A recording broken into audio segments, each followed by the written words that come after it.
আসসালামু আলাইকুম। Writing skill improve করা যে কোনো বয়সের জন্যই প্রয়োজনীয়।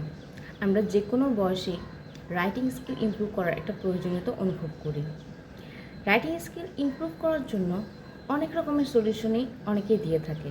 প্রচুর পরিমাণ লিখতে পড়তে বলা হয়ে থাকে, কিন্তু আমি আজকে নিয়ে এসেছি একদম ইজিয়েস্ট একটা সলিউশন, যেটা গ্যারান্টেড যেই করবে অবশ্যই তার রাইটিং স্কিল ইমপ্রুভ করবে। This way has 3 steps. একটি ওয়ে 3টে স্টেপ।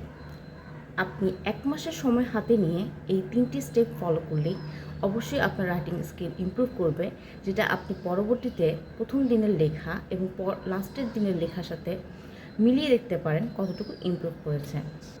এবার আসেন স্টেপগুলো বলে দিই। স্টেপ নম্বর 1, প্রথমেই আপনাকে সিলেক্ট করতে হবে যে আপনার কোন রাইটিং আপনি ইমপ্রুভ করবেন।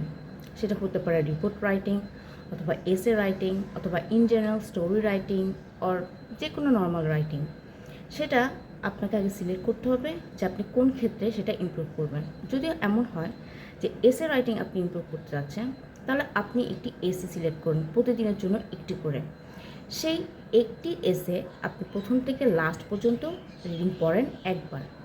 পড়ার পরে সেটা দেখে দেখে আপনি একটি খাতায় লিখে যান।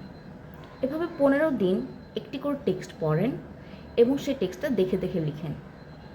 15 দিন পর সেই টেক্সটটা লেখার সময় আপনি কি করবেন, প্রথমে পড়বেন, এরপর লিখবেন, এরপরে লেখা স্টপ করে আপনি নিজের থেকে 5 থেকে 10 লাইন নিজে লেখার চেষ্টা করবেন। নিজে লেখার চেষ্টা করে যাবেন, 1 দিনের পর 2 দিন, 2 দিনের পর 3 দিন, এভাবে 15 দিন কিছু না কিছু লেখার চেষ্টা করে যাবেন। 15 দিন পরে আপনি প্রথম দিন যা লিখেছেন এবং 15 দিন পরে যা লিখেছেন তা মিলিয়ে দেখবেন একটা হিউজ ইমপ্রুভমেন্ট আপনার লেখার মধ্যে চলে আসছে।